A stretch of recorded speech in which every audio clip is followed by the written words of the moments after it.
How you guys doing? Going to read chapter 20 from The Secret Garden tonight.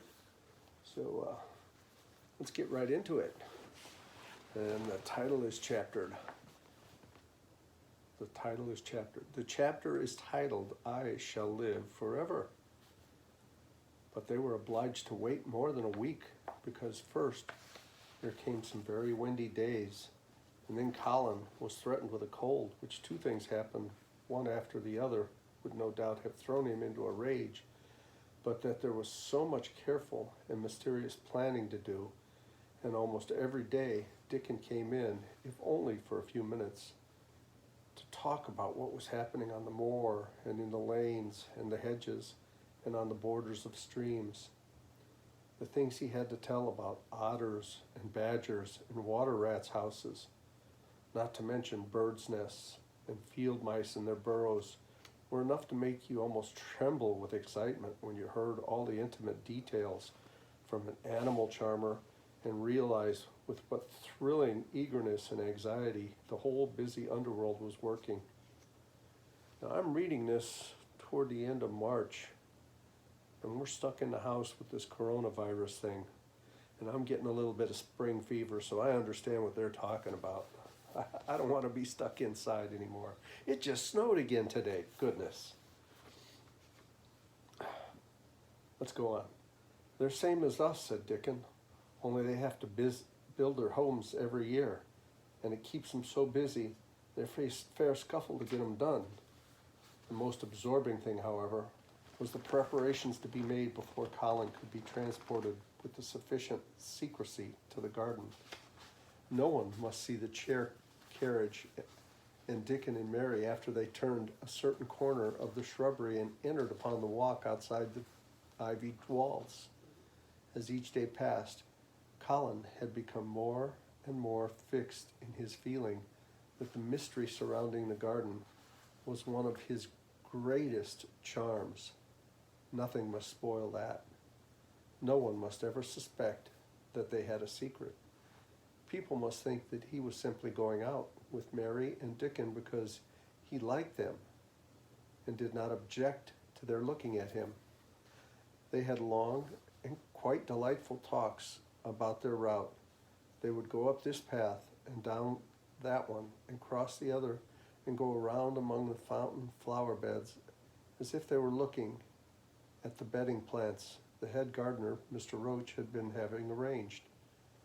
They would seem such a rational thing to do that no one would think it at all mysterious. They would turn into the shrubbery walls and lose themselves until they came to the long walls.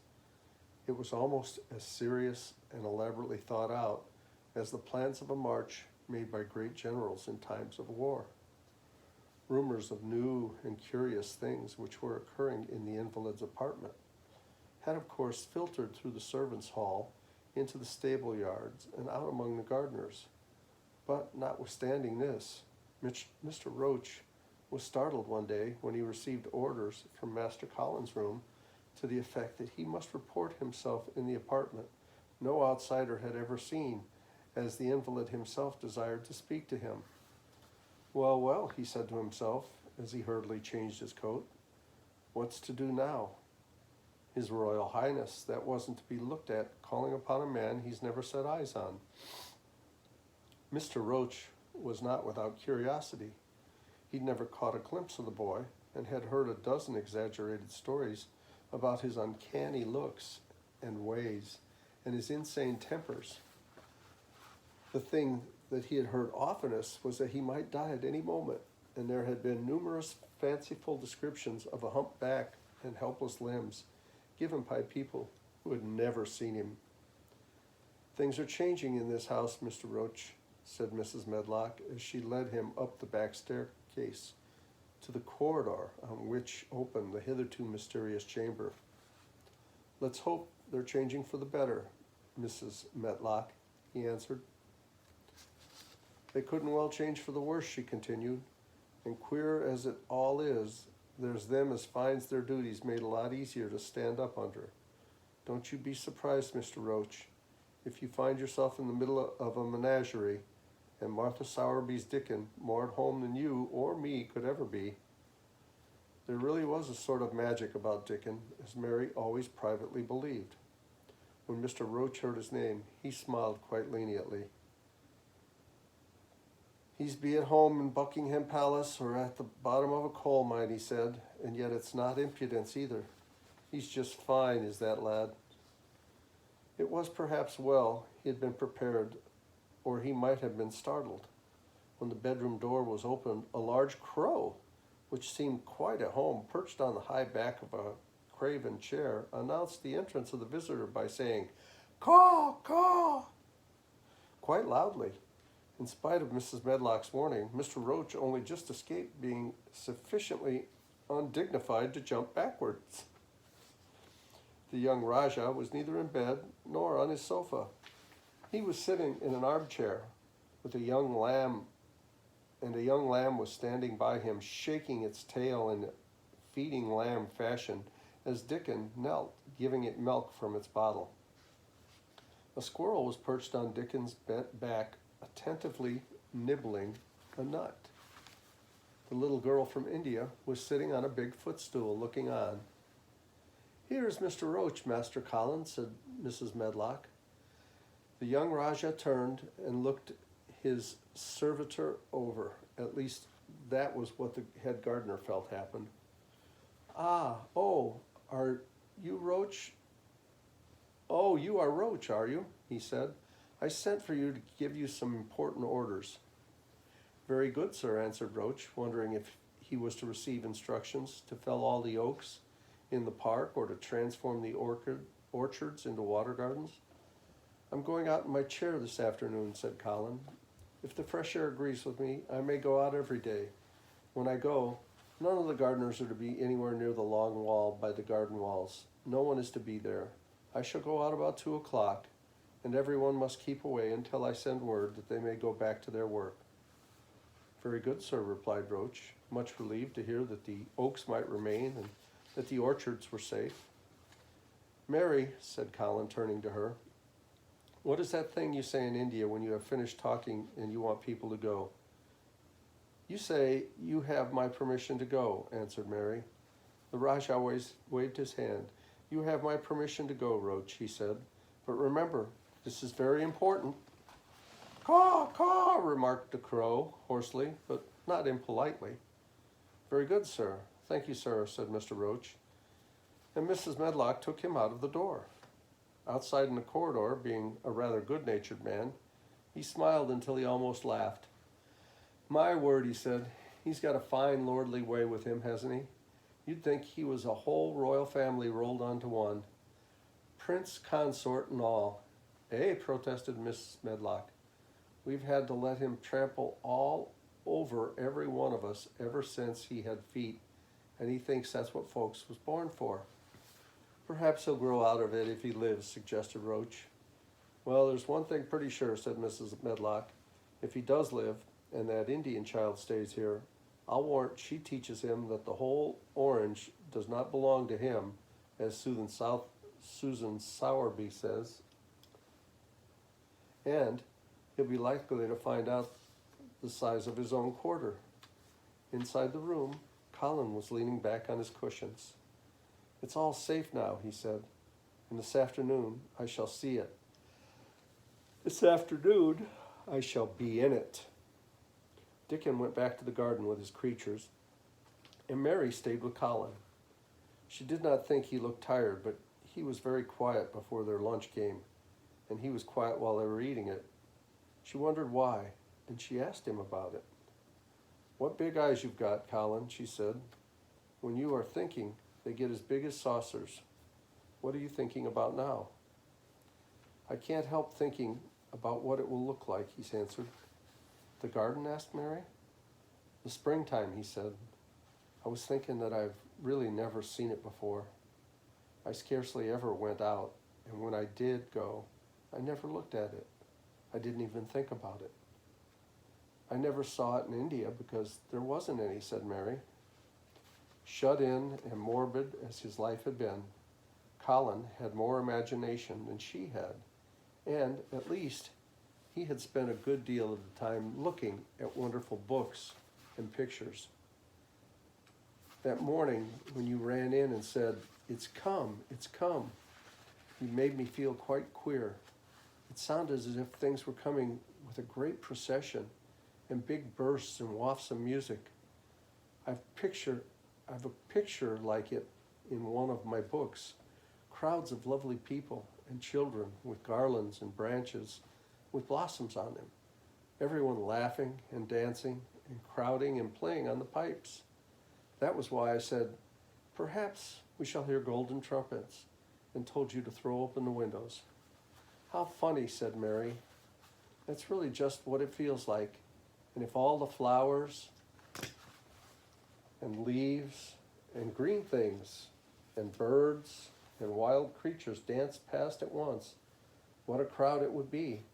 I'm sure they'd dance and sing and flute, and that would be the wafts of the music." They both laughed, but it was not because the idea was laughable, but because they both liked it. A little later, the nurse made Colin ready. She noticed that instead of lying like a log while his clothes were put on, he sat up and made some effort to help himself, and he talked and laughed with Mary all the time. "This is one of his good days, sir," she said to Dr. Craven, who dropped in to inspect him. "He's in such good spirits that it makes him stronger." "I'll call in again later in the afternoon after he's come in," said Dr. Craven. "I must see how the going out agrees with him. I wish," in a very low voice, "that he would let you go with him." "I'd rather give up the case this moment, sir, than even stay here while it's suggested," answered the nurse with sudden firmness. "I hadn't really decided to suggest it," said the doctor with slight nervousness. "We'll try the experiment. Dickens, a lad I'd trust with a newborn child." The strongest footman in the house carried Colin downstairs and put him in his wheelchair, near which Dickon waited outside. After the manservant had arranged his rugs and cushions, the Rajah waved his hand to him and to the nurse. "You have my permission to go," he said. "You have my permission to go." And they both disappeared quickly, and it must be confessed, giggled when they were safely inside the house. Dickon began to push the wheelchair slowly and steadily. Mistress Mary walked beside it. And Colin leaned back and lifted his face to the sky. The arch of it looked very high. Whoop, lost my place. And the small, snowy clouds seemed like white birds floating on outspread wings below its crystal blueness. The wind swept in soft, big breaths down from the moor and was strange with a wild, clear, scented sweetness. Colin kept lifting his thin chest to draw it in, and his big eyes looked as if it were they which were listening instead of his ears. There were so many sounds of singing and humming and calling out, he said. "What is that scent the puffs of wind bring?" "It's gross on the moor that's opening out," answered Dickon. The bees are at it wonderful today." Not a human creature was to be caught sight of in the paths they took. In fact, every gardener or gardener's lad had been witched away. But they wound in and out among the shrubbery and out and around the fountain beds, following their carefully planned route for the mere mysterious pleasure of it. But when at last they turned into the long walk by the ivied walls, the excited sense of an approaching thrill made them, for some curious reason they could not have explained, begin to speak in whispers. "This is it," breathed Mary. "This is where I used to walk up and down and wonder and wonder." "Is it?" cried Colin, and his eyes began to search the ivy with eager curiousness. "But I can see nothing," he whispered. "There is no door." Then, with a lovely breathless silence, the chair wheeled on. "This is the garden where Ben Weatherstaff works," said Mary. "Is it?" said Colin. A few yards more, and Mary whispered again. This is where the robin flew over the wall, she said. Is it? Cried Colin. Oh, I wish he'd come again. And that, said Mary with solemn delight, pointing under a big lilac bush, is where he perched on a little heap of earth and showed me the key. Then Colin sat up. Where? There? He cried, and his eyes were as big as the wolf's in Little Red Riding Hood, when Red Riding Hood felt called upon to remark on them. Dickon stood still, and the wheeled chair stopped. And this, said Mary, stepping onto the bed close to the ivy, is where I went to talk to him when he chirped at me from the top of the wall. And this is the ivy the wind blew back, and she took hold of the hanging Greek curtains. Oh, is it, gasped Colin. And here is the handle, and here is the door. Dickon pushed him in quickly. And Dickon did it with one strong, steady, splendid push. But Colin had actually dropped back against his cushions, even though he gasped with delight, and he had covered his eyes with his hands and held them there, shutting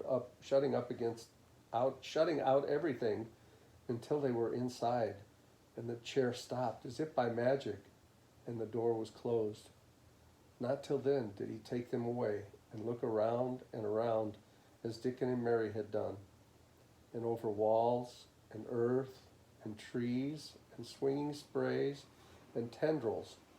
The far green veil of tender little leaves had crept, and in the grass under the trees, and the gray urns in the alcoves, and here and there, everywhere were touches or splashes of gold and purple and white, and the trees were showing pink and snow above his head, and there were fluttering of wings, and faint sweet pipes, and humming, and scents, and the sun fell warm upon his face like a hand with a lovely touch. And in wonder, Mary and Dickon stood and stared at him. He looked so strange and different because a pink glow of color had actually crept all over him. Ivory face and neck and hands and all. I shall get well. I shall get well, he cried out. Mary, Dickon, I shall get well, and I shall live forever and ever and ever. And that's the end of chapter 20. I kind of like the writing in this book. It's a little, the sentences seem to be a little bit run on. You know, it's not the way we write today. It's not the way most people write anyway. The sentences are complex, a little complex, and they run on. But it's really, the wording is interesting. It's nicely written. Well, bye-bye for now. We'll read chapter 21 next time. I love you.